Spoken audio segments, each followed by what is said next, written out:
Oke, halo selamat pagi, siang, sore, dan malam. Nah, untuk tema kali ini adalah strategi bertahan selama 5 tahun atau mungkin di bawah 5 tahun saya ini mengelola usaha ikan hias ya. Jadi usaha ini saya mulai itu kira-kira setelah COVID ya. Jadi setelah COVID itu kan,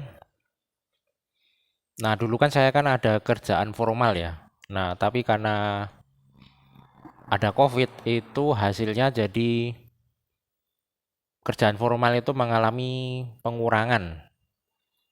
Pengurangan entah pengurangan pegawai, pengurangan gaji dan sebagainya. Nah, otomatis saya mengambil langkah untuk salah satunya membuka usaha sampingan yaitu usaha ikan hias. Nah, kalau tidak salah ini sudah jalan mungkin di bawah 5 tahun ya, mungkin kalau enggak 3 tahun, 4 tahunan.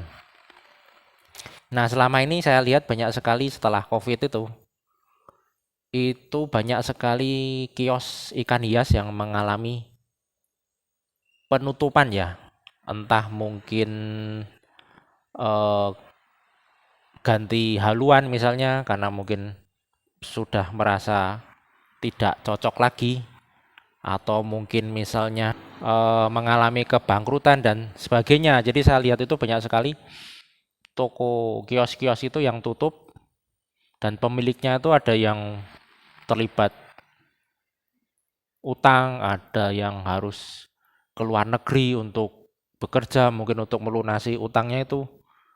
Ada juga yang dulu buka cabang sampai 5 sampai 6 akhirnya tumbang dan setelah itu saya lihat kabarnya sudah tidak ada lagi. Nah, padahal dulu jaya-jaya apalagi waktu era sebelum Covid ya, saat tren-tren ikan cana tersebut. Nah, di situ bisa kita simpulkan bahwa sebagai pelaku usaha ikan hias itu kita tidak boleh terlalu apa ya, jumawa lah. Jumawa itu ibaratnya terlalu angkuh karena namanya usaha itu pasti nanti agak ada naik, ada turun. Nah, yang harus kita siapkan itu adalah saat turunnya itu. Nah, kalau tidak salah saya sudah usaha ini selama 3 tahun ya, atau mungkin hampir kalau dari segi online itu mungkin sudah di atas 5 tahun, tetapi untuk usaha offline ini mungkin masih di bawah 5 tahun. Nah, berikut saya akan berbagi pengalaman aja ya, karena bukan bukan pakar atau apa, hanya berbagi pengalaman karena sebaiknya kita belajar dari orang lain ya, dari kesalahan orang lain daripada kita belajar dari kesalahan diri sendiri yang nanti malah membuat kita jatuh terprosok. Nah, kita sebaiknya melihat orang lain itu terprosok agar kita tidak terprosok. Nah, ini karena itu saya akan membagikan pengalaman ya, mungkin salah. Nah, kalau yang salah jangan diambil. Nah, yang pertama itu saat kita buka usaha itu jangan langsung menggelontorkan modal untuk habis-habisan ya. Misalnya contoh, misal modalnya 20 juta ya, contoh aja itu. Nah, kita harus punya cadangan kira-kira selama 3 bulan. 3 bulan untuk survive karena 3 bulan karena untuk mencari pelanggan di awal-awal itu sangat susah ya. Jadi 3 bulan itu ibaratnya uang apa ya? Uang untuk kita hidup sehari-hari. Jadi misalnya kalau modal kita 20 juta jangan kita pakai semuanya, tetapi kita pakai aja misalnya 14 juta ya. Kemudian yang 6 juta itu kita pakai untuk sehari-hari. Misalnya 2 juta untuk bulan pertama, 2 juta untuk bulan kedua, dan 2 juta untuk bulan ketiga. Alasannya apa ya? Alasannya karena kita tidak tahu apa yang akan terjadi di depan selanjutnya ya. Kan manusia hanya bisa merencanakan, tapi kan untuk apa yang terjadi nanti kan itu urusan yang di atas. Jadi kita persiapkan dulu dana cadangannya itu minimal ya 3 bulan itu. Karena itu awal-awal juga waktu saya mengalami buka usaha itu juga sepi banget. Mungkin yang datang ketika saya buka toko, buka kios maksudnya. Mungkin 3 hari baru datang 1 orang, itu aja cuma penasaran.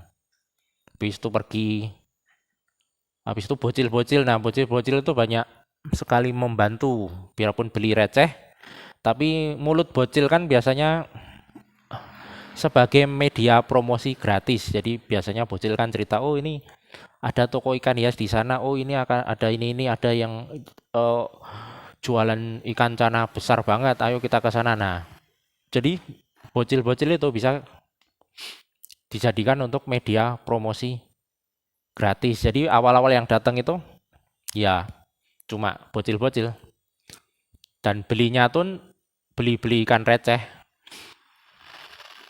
Jadi itu ya. Kemudian yang kedua itu adalah punya menu spesial, dan ini yang harus kita lakukan ketika kita jualan itu harus punya menu spesial ya, yang tidak ada di kios ikan lain, toko ikan hias lain.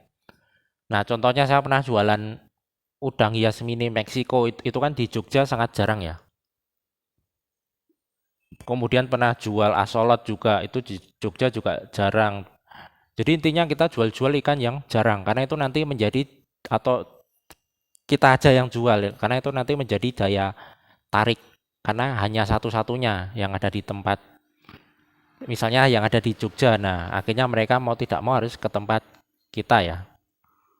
Nah, kemudian yang ketiga itu konsisten kualitas. Jadi sebisa mungkin kita harus memberikan ikan yang berkualitas. Kalaupun ikannya kurang, kita kasih tahu di awal. Misalnya ini ikannya siripnya bengkok, nah kita kasih tahu. Karena itu nanti menjadi menjadi, kalau kita tidak memberitahu itu, nanti si pembeli akan kapok, tidak mau membeli lagi. Atau ikannya sakit, nah kita kasih tahu aja. Mungkin rugi di awal karena orangnya ndak akan jadi rugi, ndak akan jadi beli maksudnya. Tetapi karena kita jujur, nanti orang itu akan percaya sama kita. Jadi misalnya orang itu balik ke tempat kita, dia akan jadi pasti orang itu nanti akan balik ke tempat kita untuk membeli barang yang ada di kita. Jadi itu sering saya lakukan. Jadi sebenarnya sangat sangat sayang karena ikannya tuh sebenarnya nilainya lebih tinggi dari yang saya jual, tetapi karena mungkin ikan yang harusnya laku itu misalnya sakit atau misalnya mengalami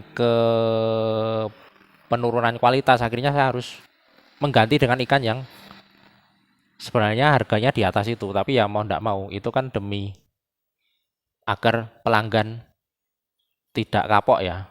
Kalau pelanggan sudah kapok, nah itu menjadi masalah. Jadi sebisa mungkin harus melayani pembeli dengan kualitas.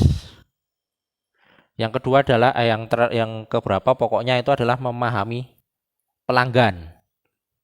Jadi kita harus mengetahui pelanggan kita tuh siapa. Jangan menyenangkan semua orang. Misalnya kalau saya ya pangsa pasarnya mahasiswa, mahasiswi yang kuliah, misalnya kuliah di Jogja. Nah, fokusnya ke situ saja, enggak usah fokus ke toke misalnya atau ke konglomerat, karena nanti malah akan kesulitan, malah akan keteteran. Jadi fokusnya ya ke situ aja, ke pelanggan mahasiswa atau mahasiswi itu aja. Nah, yang keenam itu kita harus adaptasi juga ke digital ya. Karena itu penting, karena ada yang sudah kolot-kolot itu sudah mungkin tidak mau tidak mau mengikuti perkembangan zaman itu, nanti akan tumbang karena memang eranya ini adalah era artificial intelligence ya, sama era digital. Jadi misalnya kalau beli-beli itu kita harus siapkan kiris juga, siapkan kiris.